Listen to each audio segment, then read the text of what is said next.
sama gars yi na ngeen def maa ngi jégalu de mais mënoon taaxaroon rek tuuti gars yi duggaat xam nga comme ça ñu commencé quoi mais mën nañ commencé waxtaan xam nga waxtaan moom comme nu ma koy faral di wax rek waxtaan Sénégal dangu la fa du leen Sénégal rek moo tax ñu toog fii di wax na quoi waaw Sénégal dong la du leen fa xaaral ma wàññi lii tuuti quoi ndeysaan waaw maa ngi leen di ziar ñëpp di leen bëggee xam nga man ko di leen bëggee di leen ziar di xool noo leen def yaakaar na yéen ñëpp nga si jàmm nag Fall waaw mais Sénégal moo tax ñuy wax nag quoi gëj naa dégg gëj naa dugg mais maa ngi déglu ñëpp nag quoi maa ngi seetaan ñëpp di déglu ñëpp xam nga di taaxulu ñëpp nag quoi xam nga Sénégal moom boo koy waxtaan moom doo fi jóge quoi Fall ndeysaan Sénégal bépp Sénégal 15 millions d'habitants yi wala 20 millions ku nekk mu nga bind livre te du jeex quoi parce que dafay xaw dafay bëri doy waar trop Fall xam nga la day bëri doy waar trop ñu ne bu ñu toogee fii di wax nag xam nga dara taxul ñuy wax xol bu jeex rek du leen de du am jot barki Seex Fall du am jot xol bu jeex takk moo tax gars yi toog fii di wax ju bëri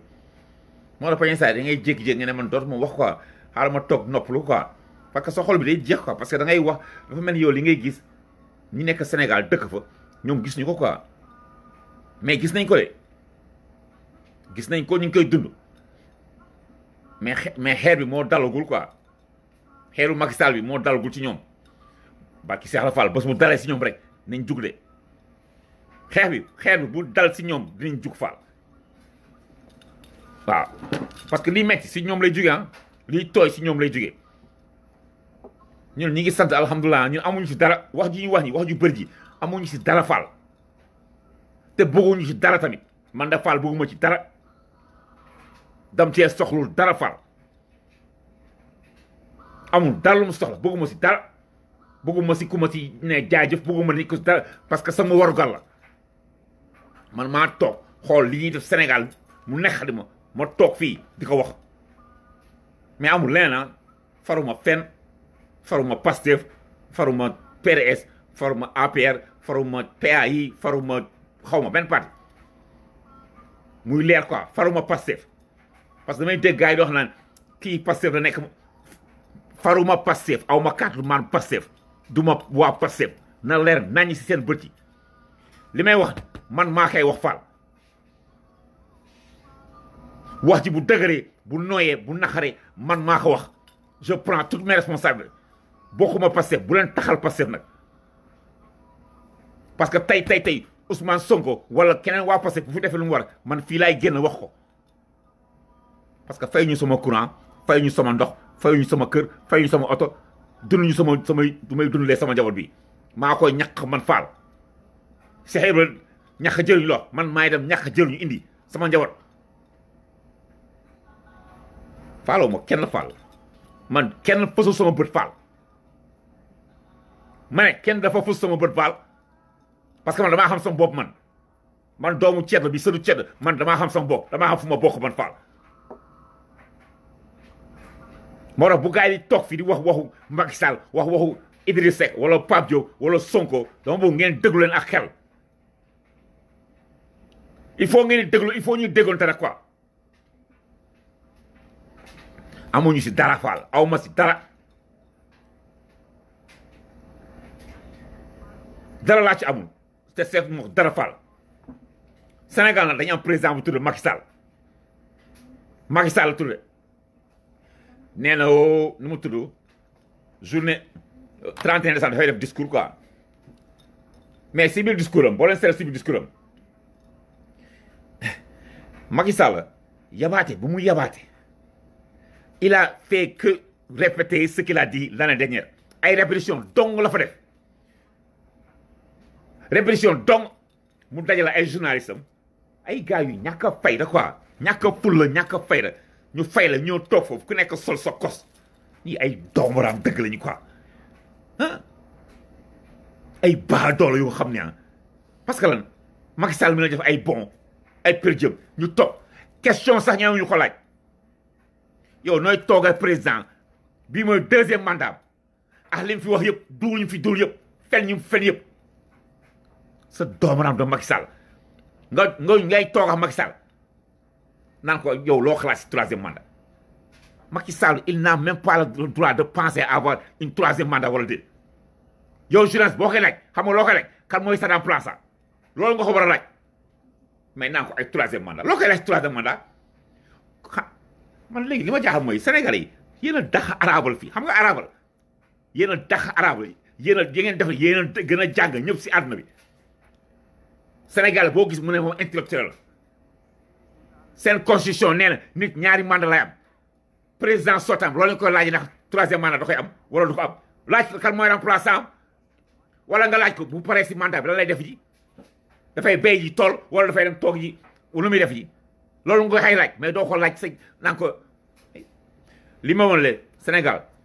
population bi laa dugg leen seen bopp seen journalistes yi ay doomaraam lañu gëmuñu lëfal ndeyam lañu gëmul ay baadoor lañu ay naafeq lañu koo si gis mu ne man murid laa wala tijaan laa wala laaj ay duulkat lañu xam nga lu ñu gëm seen poste gëmuñu dara lëfal ndeyam gëmuñu ko ñoom ak Macky Sall yem ñoom ak Macky Sall ñoo yem moo tax Macky Sall di leen woo foofu di leen gologololoo di leen gologololoo laax ni gaen sa xol bi sooy déglu yooyu sa xol moo jeex ñu ne ñii ay journaliste lañ ñii dañoo jàng yi am maîtrise ñëw di def yëfu subordonné yoo xam ne yëfu doomaraam yoo xam ne Sénégal yeewu leen ngir yàlla quoi Macky Sall dama ko yàgg wax fii baaxul tey baaxul suba du baax ëllëg avant élection yi laa koy wax mais leen Macky Sall bu fekkee ne élection dong ngeen yaakaar gañe ko doo leen ko gañee moo leen ëpp xaalis moom justice bi moom constitution bi moom magistrature bi moom ministère de l'intérieur moom lépp Aly Ngouille Ndiaye jël texte ministère de l'intérieur yéen ngeen wax ne Aly Ngouille Ndiaye dafa jóge mu ne dafa jóge fa ngeen xamee ne Macky Sall day sàcc élection yi mu sàcc seen élection fal boppam tey ngeen toog fii naan da ngeen dem ay dialogue loolu di dialogue mais dialogue bi leen la kese la Aly Ngouille Ndiaye dafa jóge mais ñeew leen wax loolu parce que xaw ma lan ngeen quoi yéen xaw ma ay opposant ngeen xaw ma ay dóorkat marto ngeen xam nga bu ko gars yi waxee fii ngeen di mer bu gars yi ne Idi dóorkat marto ngeen mer bu ne gars yi ne Pape Diop wala Gakou ah c'est des dóorkat marto ngeen di mer mais bu leen di mer parce que la population se pose des questions population daf leen wóolu yéen waa réew mi yéen waa Idi yéen waa Pape Diop yéen waa Gakou wóolu leen dem voté leen ba léegi dégguñu leen Macky Sall noot na nit ñi tëj nañu prison ku marche mu tëj la prison yokk seen ceeb sàcc seen courant sàcc seen électricité sàcc seen gaz barka démb mercredi laa dégg dans les news là Macky Sall il a signé de nouveau contrat pétrolier mercredi bi Sangomar point de Sangomar fi ji nekk Sangomar signé na ko il a signé ça joxe na ko instant yi ngeen toog fii di wax waxu xaw ma kan xaw ma ay fu ma la xaw ma wala signé na lay kat si affaire yi mercredi bi passé il a signé de nouveau contrat joxe na ko yéen ngeen toog fii di wax waxu Macky Sall naan ay da ngeen di dem jàll gis nga yéen opposition bi yéen ay baadool la ngeen quoi yéen ñëpp réew mi PDS sax Karima PS sax ay Pape Diop ay Gakou yéen ñii ne da ngeen dem dialogue gi yéen ñëw da ngeen dem dialogue yéen vous êtes des motherfuckers ay baadool la ngeen gëmu leen lëppal ndeyam man maa ko xaman Fall gëmu leen dara ça n'engage que moi nag muy leen encore faruma Pastef bu leen ma dugloo naan ma Pastef la par faruma fa xanaa yéen a fa dugal man dama am jotu Pastef man aw ma jotu Pastef aw ma jotu PAI aw ma jotu PIT aw ma jotu AP aw ma jotu PDS dama mu dugg seen mind yi I don't got time for that bullshit man dama jotu ay parti man damay politique man aw ma ko parce que vous êtes tous les mêmes ay baadoolo ngeen war na ngeen ko lii fu mu nekk nii réew mi ngi bëgg a dee ñi ngi bëgg a dee laa la wax nii ñu yokk ndey seen courant yi yokk ndox courant bu yokk ndox yokku lekk yokku yére yokku parce que lépp courant lay doxee si àdduna bi bu fekkee xam ne loolu bu yow ngeen xam ko mois de février bi di ñëw di ngeen gis seen coupure de courant yi comme que yéen da ngeen a ñàkk fayda nangu leen jël xeex bi naan ay waa diaspora bi ñëw leen nag waa diaspora bi waleen wax li loolu leen bëgg waa diaspora bi def loolu bëgg waa diaspora bi def yéen waa diaspora bu ñëw Sénégal doo leen génn Assane Diouf ngi nii Sénégal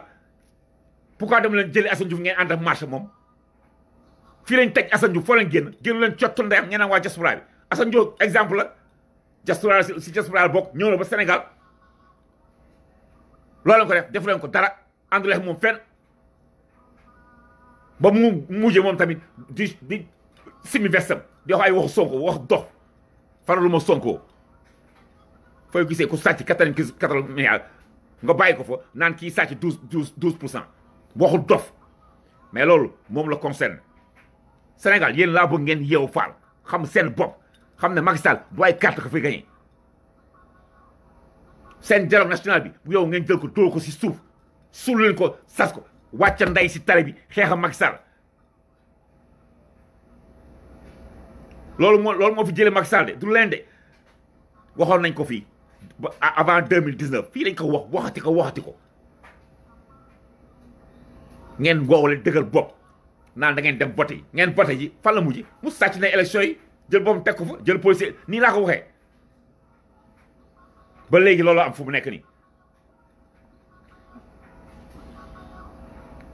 mu nekk nii léegi ma dégg barka démb xaw ma Yérim Seck génn wax lu muy wax quoi mais Sénégal ñu ñëpp xam nañ kan mooy Yérim Seck quoi c'est que Sénégal xam nga la mooy problème bi c'est que yéen da ngeen nangu quoi Sénégal dafa nekk dëkk boo xam ne dañoo nangu trop gis nga gars yi di invité ay Yérim Seck ay Madiambal Ndiaye yenn nit yi journal yooyu ngeen war a dem taal nday journal yooyu quoi parce que ñooy jaxase réew mi la dame la bi invité xaw ma Yérim Seck yeewu leen xaw ma foofu ngeen dem war a fekk gàllam taal nday gàllam jolal nday ay xeer wala ngeen lakk nday otom comme ça il faut ngeen joxe exemple ñooñu xam seen bopp quoi xam ne yéen ay nit njaay ngeen dof leen Yérim Seck kan mooy Yérim Seck kan mooy toog fii dégg ay waxu Yérim Seck man je suis pas du réew mi mais Yérim Seck moom lu ñu wax mais ay c'est des futilités toog na ba heure bu ko neex mu génn ñëw ay nitam naan ñu ay dof bi ay golo bi ay xam nga ñooy nekk ay remplaçant Macky Sall ñun suñu yoon nekk si ay remplaçant suñu yoon da cee nekkul population bi da ngeen war a xam seen bopp quoi sa doomu raam la Yérim Seck ñëw fii naan ay Idrissa man faraluma réew mi sama yoon nekku si Idrissa mais population bi il faut ngeen xam seen bopp quoi Yérim Seck kañ la génn il faut faire les rapports quoi da ngeen def connexion yi quoi Yérim Seck anniversaire u Pastef la génn parce que gis na ne anniversaire u Pastef c'est dans toutes les radios dans toutes les télévisions mu bugg a wàññi degré bi ñëw génn di joxe information na ay Idrissa day complot ay Macky Sall Idrissa bu complot Macky Sall moom loolu la Macky Sall ak Idi loolu la concerné ñun xam nañ kan mooy Idi Sénégal xam na lan mooy Idi mais loolu moo xam noonu ay duul la Idi buy complot Macky Sall moom la concerné parce que nit ki mënoo wax ay wax yoo xam ne amoo ay yow en tant que journaliste moom nee na journaliste la journaliste d'investigation mais buy wax day génne ay kii teg ko mun naa comprendre sax journaliste ndaw yi nga xam ne xamuñu dara quoi mais moom avec sa personne muy jaay xam-xam gu rëy xam nga di jaay intellectuel sa doomaram da Yérim Seck la génn fii naan Idi lii Idi laa man faaloo man day Idi sama yoon nekk si Idrissa parce que Idi man gawuma ko mais Yérim Seck dafa ñuy dugal di ñu dugal si beneen gàtt te ñun faaloo ñu ndey loolu xool coow loolu indi fii gars yi journalistes yi c'est faux journaux la c'est fausse télévision la ñoom ñëpp ku nekk Yérim Macky Sall toog fu mu toog parce que il faut ñu changer débat bi quoi il faut ñu changer le fait que Sonko def nu mu tudd xaw ma anniversaire am mu am ay milliers des centaines de milliers de personnes mu woo wàññi température boobu mu ñëw lañ suul leen ak ay waxu ay Idrissa Seck ay xaw ma ay anax ay xaw ma directeur cour boobu kooku dafa mu remplacer Macky Sall ak kan ak ñeneen ces petits types là c'est que journaliste boobu moom mooy doomaram journaliste boobu mooy journaliste yow la mooy doomaram boobu parce que doomaram la parce que mënoo toog ku mel ne Yérim Seck ñëw taxaw di wax mais journaliste yi man xaw ma ay journaliste lañ un journaliste doit poser des questions un journaliste doit poser des questions sa yuur bi ngay yëri bu la nit waxee dara nga laaj ko mu wax la nga laaj ko dugg toj yax bi mais toog ak sa pataawaay ak sa lex di duufal taat ah cette pétasse là Sénégal foo tourner Yérim Seck gauche Yérim Seck à droite Idi day compl mais yéen bu leen su rey nit ñi Idrissa li ko war a réew mi xam na ko def ko c'est son problème 1,2 million personnes ñoo voté Idrissa mu toog fu mu toog depuis les élections toog si lu xom di jaay iliman di jaay mu xadam di jaay yàlla bu ndaw bàyyi leen ko mu toog si lu xom Sénégalais yi yeewu nañu Idrissa toogal sa loxo foofu bul génn de on n'a pas besoin de temps toogal fi nga toog mais xamal ne 1,2 million personnes ñoo la voté woon ce sont tous des Sénégalais dañu amoon si yaakaar ci yow jox leen seen kàddu pour nga représenter leen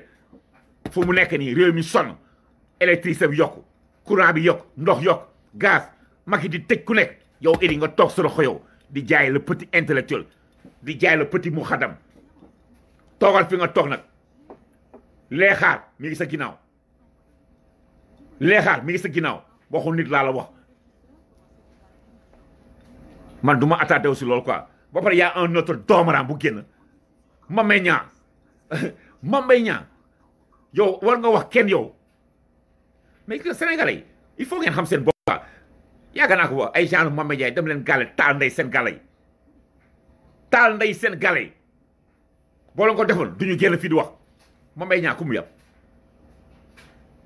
yow IGE OFNAC ñoo jàpp sa ndey yow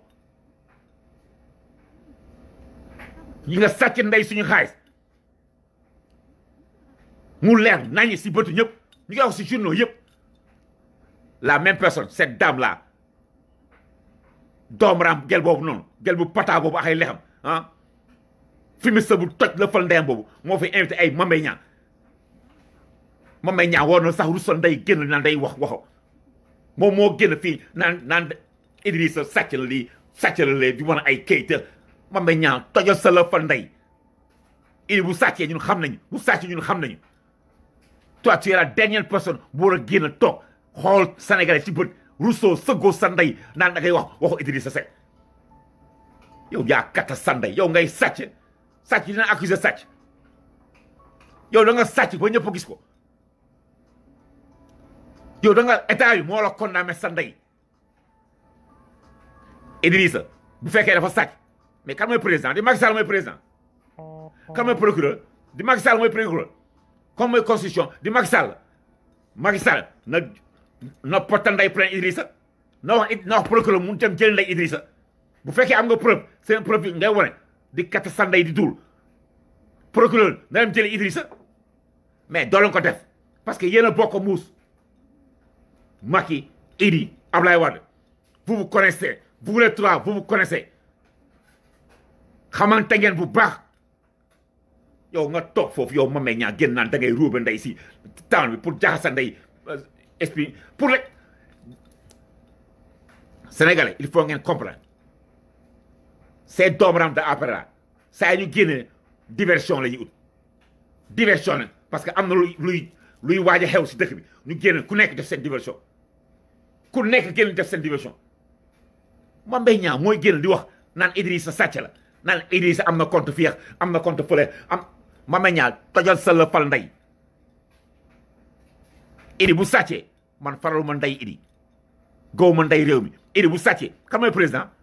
Macky Sall moom mooy juge mooy procureur mooy lépp na dem jëli ndey Idi pourquoi jëlewu ko Macky mi ngi tëj ku ko neex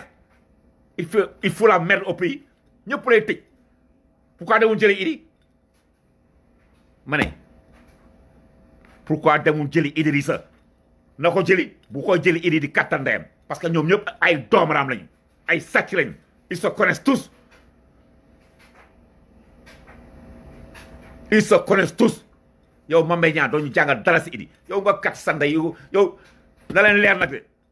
yàgg ay Mame Mbaye Niang yi ay Aly Ngouille Ndiaye yi ay ñoom Farba Ngom xoolal Macky buy kattan ndey jóge fii ñu dëgg seen ndey si kaso yi yéen chasse aux sorcières mooy am yéen ñoom bu yow ngeen préparé bu yow ngeen xam ko bu leer nañ munoo toog fi naan ñu indi lii wala indi laa doomaraam nga rek quoi sàcc dina accuser sàcc yow nga sàcc ba ñëpp xam ne da ngaa sàcc àdduna bi yëpp xam ne da nga sàcc dugal la si télé yi rajo yi waxoo si loolu nga ñu wàccee sa ndey Macky Sall jël dugal la ndey biir palais nga toog si wetam naan da ngay directeur de cabinet conseil cott ndeyam doo leen lëppal ndeyam yéen wax yaa xam mbay yéen a yem c'est doomaraam yi yaa xam mbay sàcc ndey xaalisu soleil bi yëpp tabaxee ko ay këram kenn wax ko dara gis nga yéen Sénégalais yéen il faut ngeen xam seen bopp quoi fii lay toog ñu nekk si àll bi ah di xam li xaw Sénégal di ko wax ay Sénégalais yi nekk biir Sénégal naan la yéen da ngeen def yéen a gën a muus nit ñi mais ñun dañuy ñëw fii pour muusante ñu dañu fi ñëw pour muusante ñun des cons quoi des illettrés des analphabètes ñoo toog biir Sénégal ngay teg sa ñoom li lay wax yéen waa Amérique wala yéen waa diaspora da ngay def yéen a gën a muus ñi nan la leen gën a muus ñu judd fi ngeen juddoo màggee fi ngeen màggee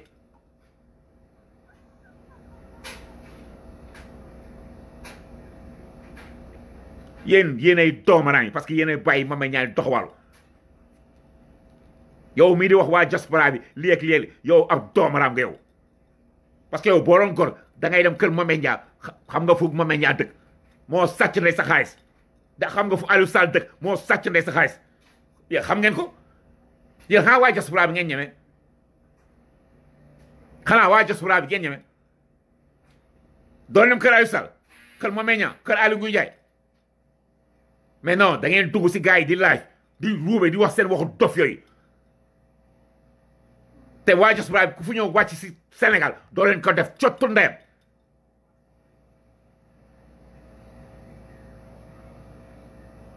mais yéen ay doomaraam ngeen quoi ah xoolal ma sa doomaraam laa Moustapha Diène bi Moustapha Diène bu ma envoyé invitation parce que yow góor jigéen nga ab doomaraam nga doo nitu cottu ndeyam maa ngi bloqué sa ndey léegi boo amalee wax nga woo ma nga génnee sa kanam woo ma foto sa ndey fekk la Sénégal ibbi sa la fal ndey man loolu laay def man Fall waaw jàll nit ñi quoi ay doomaraam yu mel nii ah nekk fii di saaga ndey nit ñi quoi léegi laa gis sax na ngeen yaa ngi saaga doom jàmbur nii quoi te ab góor jigéen nga Fatouma Danso bul tontu kii quoi parce que kii ab doomaraam bu toj la fal ndeyam la quoi bitch ass motherfucker man Sénégal yeewu leen seen bopp gars yi di wax ji xoolal ces petits types là gars yi di toll nii parce que soit Macky Sall moo leen jox dund dafa mel ni Modou Macky boobu rek le fait que Marème Sall di ko yónnee 500 000 chaque mois mais kooku ku fu déggee ñu wax Macky Sall day génn teg si bakkanam da si teg bakkanam léegi Sénégal loolu ngeen xam nag pare naa si loolu léegi ñëw si waxu marche bi quoi non balaa may dem si marche bi sax kaay ma wax si waxu kii Mari Sagna quoi xoolal waa Pastef faruma Pastef lii nag yéen a ko moom quoi lii yéen a ko moom ah parce que man kontaan ma si li ngeen taxawee Guy Mari Sagna ah kon non je suis pas du tout content te bëri naa si moroom nag Fall dama bëgg ngeen déglu ma quoi waa Pastef xoolal c'est bien beau quoi d'être intellectuel bla bla bla wëree the fuck you know what I'm saying so kos man damay discours damay meeting làkk français bu leer xam nga damay wax ak askan bi yeah mais pour combien de temps vous allez rester à parler à la population am na loo xam ne boo ci nekkee dafa am ay yoon quoi boo jaaree yoon bi baaxul da ngay changer beneen yoon quoi yéen Pastef Guy Marius Sagna ça fait 40 jours mu nekk si njuuf bi 40 jours yéen waa Pastef Sonko anniversaire bi passé anniversaire Pastef bi y avait combien de personnes là-bas 200 000 personnes 200 000 personnes moo fa nekkoon Guy Marius Sagna fu mu bokk Pastef la bokk man bokkuma Pastef ah Guy Marius Pastef mooy partem du PDS du Rewmi du APR Pastef la Guy Marius Sagna bu muy dem marche dafa tàggu Sonko est-ce que non tàggu ko de parce que dafa xam ne lii mooy war gorom dafa xam ne en tant que Sénégalais en tant que citoyen lii mooy war gorom courant bi mënu ko fay am na njaboot comme yow li nga amee njaboot mu dem dox lu muy dox dem ba pare ba ñu jàpp ko ça fait 40 jours yéen waa Pastef vous êtes des millions il y a des millions de Sénégalais ñoo xam ne parce que carte membre Pastef la ñu am wane ngeen ko seen mérite bi passé comment ça fait ngeen bàyyi Guy Marius Sagna mu toog si biir kaso bi pendant 40 jours barki Cheikh Rafal si la route tournée bu fekkoon Sonko moo nekk si njuuf bi Guy Marius Sagna xoolal le lendemain lay dem dox bi nday pare ba parce que moom c'est un citoyen digne naa la wax ni gars moom du waxlu yéen waa Pastef nag wax ji dafa bëri quoi te encore faruma Pastef aw ma carte membre Pastef man Sénégal moo tax may wax ci ma baale kuy li ngeen def du dëggal yoon Guy Marius Sagna warul toog si kaso bi wàcce leen ngeen dox def li Guy Marius def jarul tàggoo yéen gëm yéen vous êtes des diplomates ba pare ne ngeen da ngeen di jàng ngeen constitution bi li mu wax manifestation marche jarul tàggoo jarul autorisation seen droit la yéen ko wax non vous avez dit ça non c'est votre droit non Guy Marius Sagna c'est son droit de marcher li ko Macky Sall def moo du yoon te yéen xam ngeen ne Macron moo commandé nday Macky Sall mu tëj ko moo tax mu tëj ko yéen ngeen toog fi ngeen toog di 31 décembre di 24 décembre ah balaa maa dee ñaan bonne année bonne santé cottu nday bonne année bonne santé ngeen tëj bàyyi Guy Marius toog si kaso bi ngeen di bonne année bonne santé yéen encore aw ma carte parti Pastef li moo tax du ma am carte benn parti parce que ku nekk yaa ngi xool sa intérêt personnel Guy Marius Sagna xool ko intérêt personnellement xool ko ndeysaan moom il s'est dit c'est un citoyen lii du dëgg lu yoon constitution moo ko may li mu def ko mais jugule ngeen dox bi pare wa yéen waa Pastef laa jugule ngeen dox bi pare bu leen fi toog di wax lii c'est un problème sénégalais non bu ñu tëjoon Sonko Guy Marius du fanaan day këram lu leer laa la wax du fanaan day këram jugleen ngeen dem dox ngeen dox ba pare jarul tàggoo jarul dara c'est votre droit le plus absolu def leen ko ñu xool Macky Sall ndax dina leen tëj yéen 10 personnes 20 personnes vous passez nañu dem marche ji ba pare ba Macky bu leen tëjee le lendemain yeneen 20 personnes dem dox yéen a wax Pastef ngeen bokk yéen a jënd carte membre wane leen ko nag wane leen ko faal wane leen ko ngeen bàyyi Guy Marius ça fait 40 jours mu nekk kaso ba Guy Marius am jabar am ay doom loolu leen def ay avocat cottu ndeer avocat du ko libéré parce que Macky moo ko tëj ay discours du ko libéré ay meeting du ko libéré mais yéen xanaa xamul ne kenn di xeexal vous connaissez très bien kan ngeen di xeexal Macky Sall ngeen di xeexal xam ngeen ko bu baax Macky Sall il respecte pas les lois war na leen ko waraat leen ko bu ngeen toog fii di rey ni ñaax wax ju bëri di discours sol seen costume veste di jaay intellectuel sol seen verre ma ne yërmande Fall doomu jàmbur bi waru nekk si biir kaso bi moo max lëz ak ñeneen booy waru ñu fa nekk dem leen ngeen def loolu xeex leen ko man maa ko Fall aw ma carte membre Pastef far ma Pastef Sénégal moo laa far bu ñu tëjee ndey Assane Diouf fii laa taxaw saaga ndey Macky Sall parce que man faruma ndey fenn man dëgg rek laay wax Fall mu neex mu naqari dëgg laay wax le reste je m'en bats les couilles waa Pastef yéen moom loolu quoi fuck out here man léegi ma ñëw si affaire marché bi quoi Sénégal marché bi hier seetaan nañ ko bu baax quoi Sénégal lépp génn nañu quoi waaye léegi jusqu'à combien de temps on va continuer à faire ces genres de marche là léegi ba kañ lañuy arrêté genre marche yi quoi marche bi def nañ ko ça fait 10 fois ñu def marche yu mel ni ça fait 10 fois jóge place Obélisque dem dox ba place ba RTS taxaw foofu def concert xam nga ce fou malade là ce corrompu ce doomaram ce motherfucker de fou malade Y'en a marre taxaw foofu def ay discours le soir mu dellu ndey TFM di leen kookali quoi nit ki bu fekkee li ngay xeex dëgg la si yow doo amul jot naa da ngay def ay TFM di fa toog di reetaan foo mën a lu muy def noonu yëfu doobaram la quoi bu taxawee si marché bi wax ay waxam ah libéré dugg la fi yow gëm nga nday libéré yow boo gëmee nday libéré gii marché ba pare di ngeen am toog RFM di fa ay jàkkaarloo cott ndeyam show marche boobu lii du marche manifestation ak marche c'est différent lii concert la xaw ma yu ma xaw ma taaxuraan la xaw ma lan la fal mais lii du marche de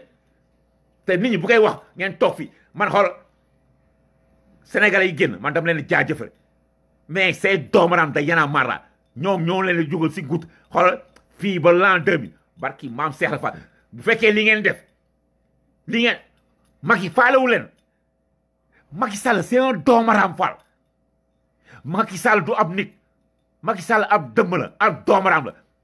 seen mas yi yëngalu ko faal Macky xam lu koy yëngal taal nday pono yi taal nday oto yi baara nday route bi loolu mooy jëngal nday Macky Sall tant que defu leen ko ngeen di jaay diplomate di jaay ay nu mu tudd ay intellectuel non dañuy def marche nu mu tudd pacifique cott ndeyam marche nan la mën a nekk pacifique comment une manifestation peut être pacifique si tu as des choses à réclamer nit ki bu réclamer dara ça veut dire que dafa toog jaar na yoon yu war a jaar yëpp bind na kay ñu war a bind yëpp kenn tontu ko looloo tax nit ki di manifester loolu moo tax nit ki di manifester manifestation ne peut pas être pacifique tubaab yi ngeen di wax ay tapet lañu les français la ngeen ne tubaab bi ay tapet lañu tubaab bi ñoo ne gën a nekk gëree seen ndey parce que ñoom bu ñu génne dañuy taal ndey dëkk bi tant que amuñu certification du ñu arrêté yéen loolu def boo leen jullee àjjuma ba pare ku nekk yagar-yagar ngeen indi paa yi indi maire yi mais yéen xanaa woon ngeen musuloon sax ah parce que paa yi maire dañ leen gëma paa yi xam ne dañ def ne xale yi seen yoon lañ nekk fekk xale yi nekku ci si yoon yanaama c'est des manipulateurs c'est des manipulateurs balaa ma day gars yi toog si net bi non bu ñu tas xaw ma nañu tudd doole bi man tas yanaama tas na nday doole bu yàgg tant que génne loon nday yanaama si groupe bi du ñu avancé ça fait 10 fois gars yi def manifestation fan la leen jëm ban résultat la ñu am ban gain de cause la ñu am nañ ma ko wax fii ban gain de cause la ñu am dites-le-moi ici non dites-le-moi Macky Sall dafa leen woo Macky Sall dafa woo gars yi di marche ne kaa ñu waxtaan faalowu ndeyam faalowu seen ndey faalowu leen dundu leen sax laa bi manifestation day am mu jaru nday bagaasam génn ne dëkk bi loolu mooy allez vous faire foutre ngeen ko ne def même manifestation amu leen benn il faut changer nit ki booy def dara dëkk di ko def di reer gisoo benn bénéfice mais il faut changer foo ni changer nag dox leen Macky Sall li ñu bañ def leen ko taal leen nday pneu yi si dëkk bi taal leen nday oto yi si dëkk bi taal leen nday bus yi si dëkk bi yéen waa Y'en a marre Papa Laobé bu mu fi nekkee 2011 genre manifestation ngeen doon def est-ce que da ngeen am oto da ngeen doon conseil non man Y'en a marre da doon taal nday oto yi taal nday pneu yi bloqué nday circulation bi yëpp Ablaye Wade wàcc bàyyi parce que xam ne fii lii bu ko nee fu mu jëm ni du baax si moom yéen waa Y'en a marre tey yéen a fi ñëw ngeen changer seen façon changer seen waxin changer seen jëfin ñëw dañuy gëmloo ay concert u cottu ndayam yow Baro yow fokkeen Fou Malade yow xaw ma kilifa xaw ma ñeneen ñi je connais même pas leur nom là c'est doomram là vous utilisez la population sénégalaise yéen ñu toj seen lëfal ndey ngeen yéen waa Y'en a marre vous connaissez très bien de quoi je parle bu fekkoon ne Papa Laobé ni nga ko xeexee Papa Laobé du mus a wàcc yéen doole mus a siiw koon pourquoi vous changez la façon de combattre pourquoi parce que da ngeen gis seen intérêt moo tax Sénégal yeewu leen manifestation bi ñu ko wootee dañuy wax manifestation dox si tali bi manifestation boo xam ne dañ naan la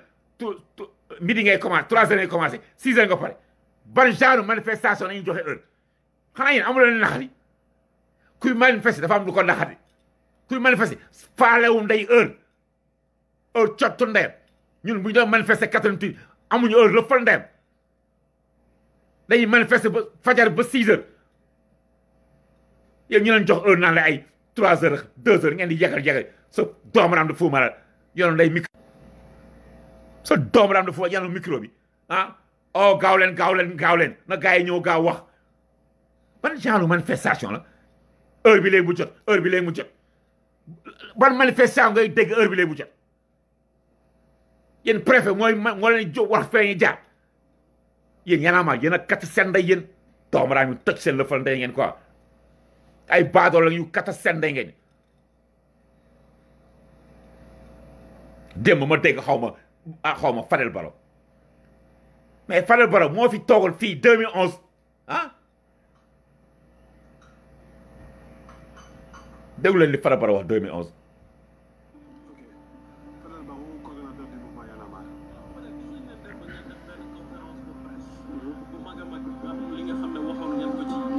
lii c'était en 2011 ah Fadel Barro moo ko waxoon si papa Ablaye Wade. faut pas voilà faut pas forcer voilà léegi nga expliqué waat ñu tuuti rek faut pas forcer ko. faut pas forcer mu ngi adressé wu Ablaye Wade lay wax ak mu jox ko une dernière chance ne ko actuellement nii lu mu liggéey yëpp mën na ko sauver bu demee ci jàmm.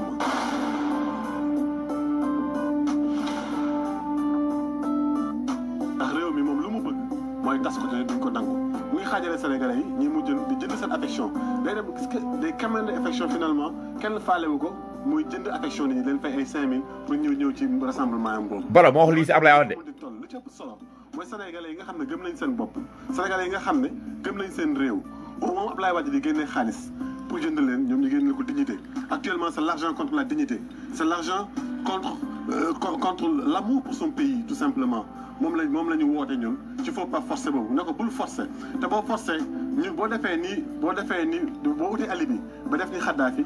peuple Sénégal lañ def ni waa Libye bëgguñ fa yegg ak moom nag bëgguñ fa yegg dañu bëgg ay rassemblement yu fort Sénégal yëpp jug mobiliser wu pour que ñu taxaw wan ko ne ko li fi xew dañu bëgg mu jeex dañ joxe suñu réew ci jàmm ñu dem ci élection ci jàmm ku que le meilleur gagne ñun faraluñu kenn mais suñu réew la ñuy sàmm suñu constitution la ñuy sàmm buñ kenn ko foye ndax leer na ci bopp Ablaye Wade kay tey jii xaajale sénégalais moo ko tax a jóg indi fi njuuj njaaj moo fi tax a jóg parce que moom jeexal Fadel Barro mooy wax ni ah 2012 ah boo TVA te loolu boo ci dollee at yi mu am yëpp ci déggantal maa njaay di nga gis ne avenir mu ngi ci ginnaawam ñun ndaw yi nga xam ne suñu avenir mu ngi suñu kanam duñu nangu kenn jël suñu réew di ko asaaloo donc yéen ndawu Sénégal ñoom laay waxal toog di naan ataaya bi moo jeex toog di seetaan télé dafa jeex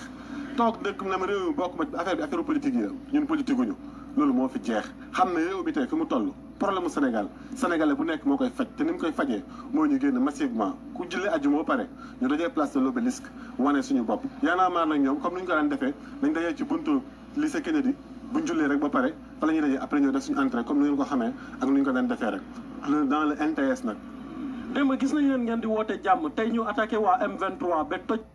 déglu ngeen ah Fadel Barro moo la wax noonu de moo fi saaga ndey Ablaye Wade wax ko lu ne c'était en 2012 ah yeah 2012 tey moo génn fii naan ñu ay xaw ma Papa Awa xaw ma lii xaw ma lële ñii ñooy yaram mal quoi léegi ñii ñooy diriger ñun marche yi quoi ñii ñooy diriger manifestation yi ñii c'est des hypocrites c'est des nafiq ñii gëmuñu dara ñii xaalis lañu gëmuñu dara Sénégal il faut ngeen yeewu quoi gars yi muy nekk fii di wax yu bëri rek ba nga ne gars yi dañu bëri wax te ñun bëri ñu wax li ñu gis lañuy wax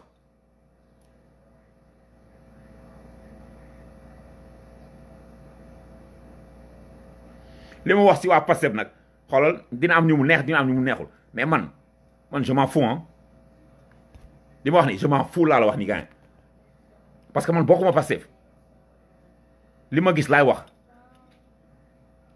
lii naa léegi ñu ne xaw ma nu mu tudd Guy Marius Sagna il est pas sorti au nom de Pastef mais pourquoi il va sortir au nom de Pastef mais Guy Marius Sagna Pastef la bokk c'est un de vous bokk réew mi de bokk aar Pastef 4 membres Pastef la jënd ñu bind si Guy Marius Sagna Pastef vous le laissez foirer là-bas au Ndiouf ngeen wax ay il est pas sorti au nom de Pastef c'est quel genre de réflexion ce genre de truc là Mais come on, man. Mais il faut réfléchir quand même.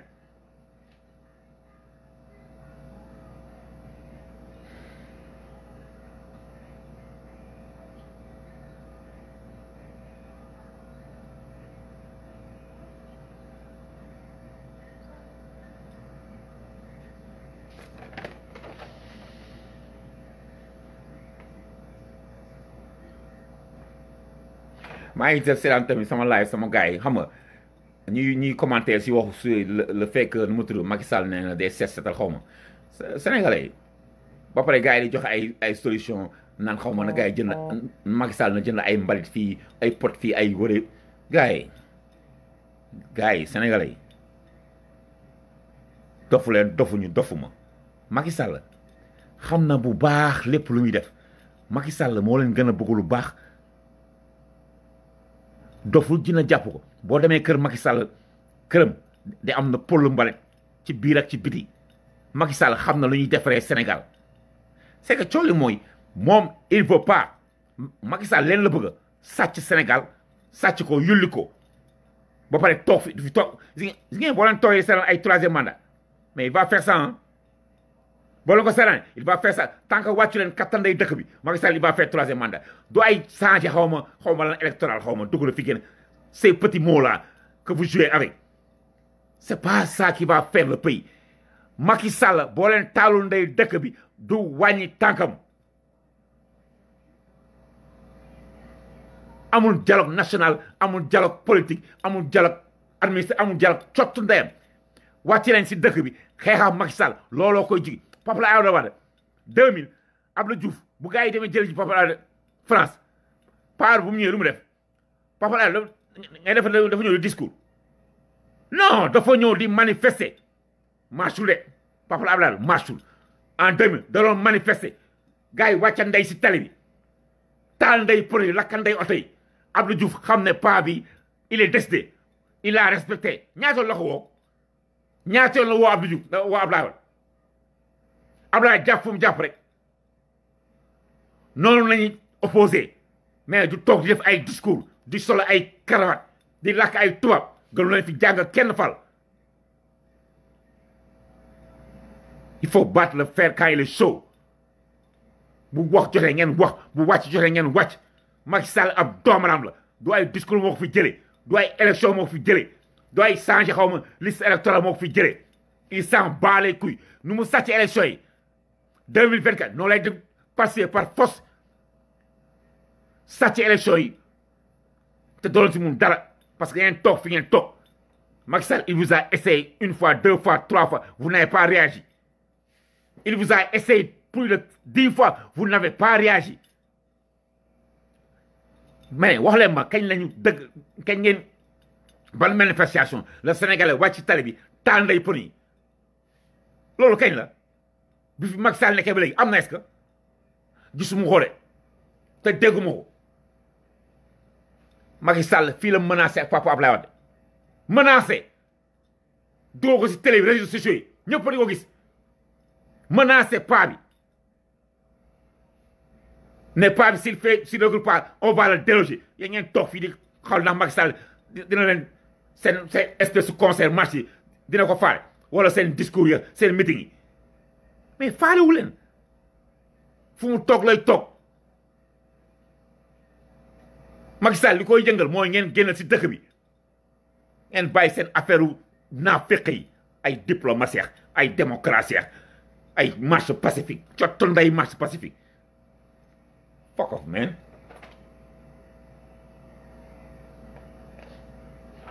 balaa may fini j'ai un message pour parce que sànq maa ngi doon seetaan Tunkara quoi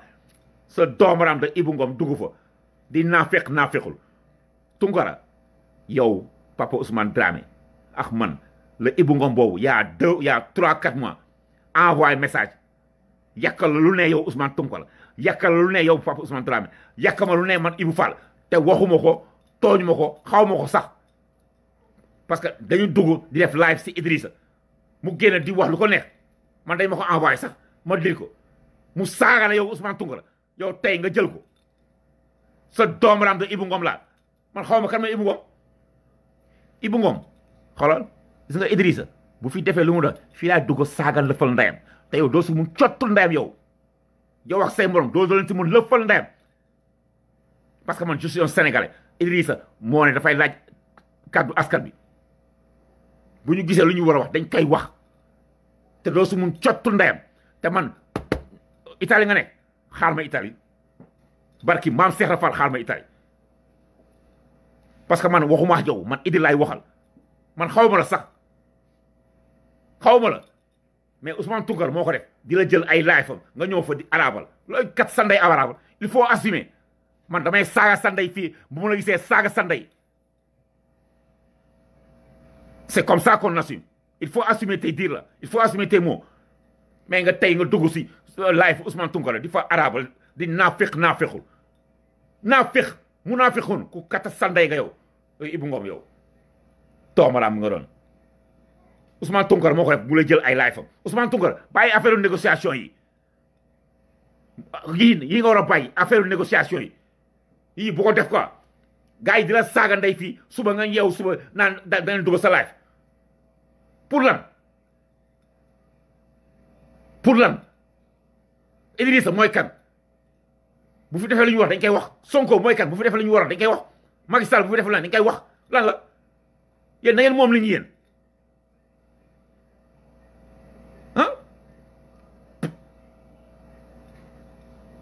da ngeen moom li ñu quoi sa doom ram du Ibou Ngom laa naan day nekk fii daan day dugg tey si live bi di waaye yow di négocier ak Ousmane Tounkara yaa ko def di ko invité sa live parce que ñoom foofu la ñuy siwee dugg sa live di bugg a siw man ku fi dugg live kenn dinaa dugg ibba sa la fal ndey saaga sa ndey laa ni parce que man kenn juruma kenn moom ma fal barki Seex la fal laa ni gaañ te ni ma la ko waxee si live Ousmane Tounkara barki maam Seex yow Ibou Ngom fu ma tas yow toj sa la fal ndey maa la mën maa la sut maa la ëpp maa la mën maa la sut maa la ëpp fu ma tas yow ibbi sa la fal ndey laay def lu leer nañ laa la wax gaañ loolu laa ma message may wax nag quoi nekk fii saaga Pape Ousmane Dramé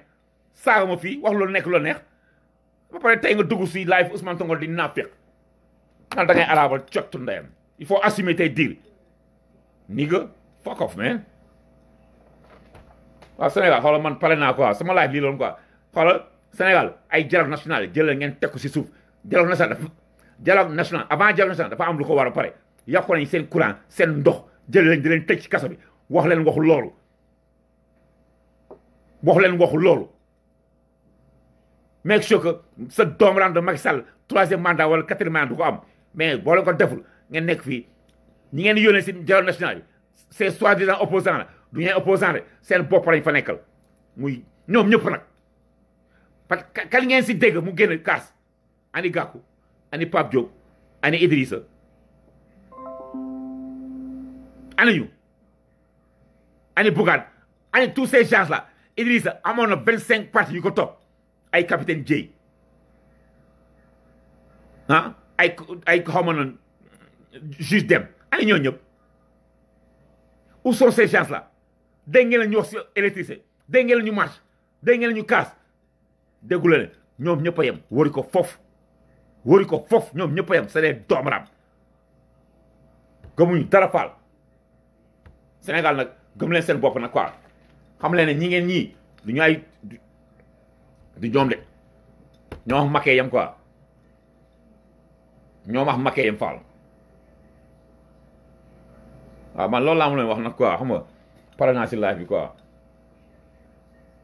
maa ngi gërëm ñëpp di ziar ñëpp quoi yéen Sénégal boo leen gisee li fi xew ni rek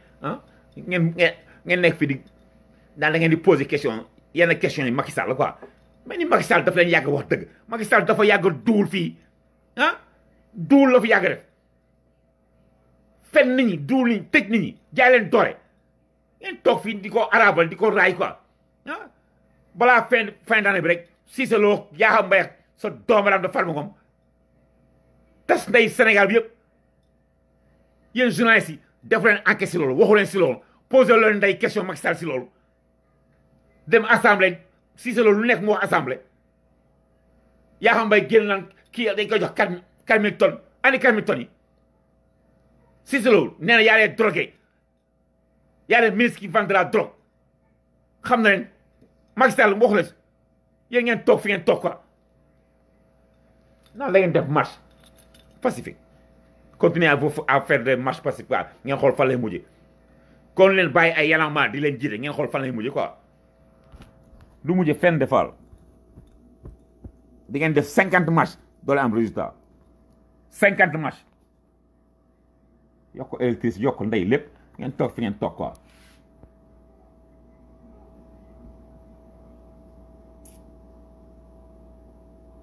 waaw mais ilal li xaafaal xool salaamaaleykum quoi maa ngi ziar ñëpp di bëgg ñëpp quoi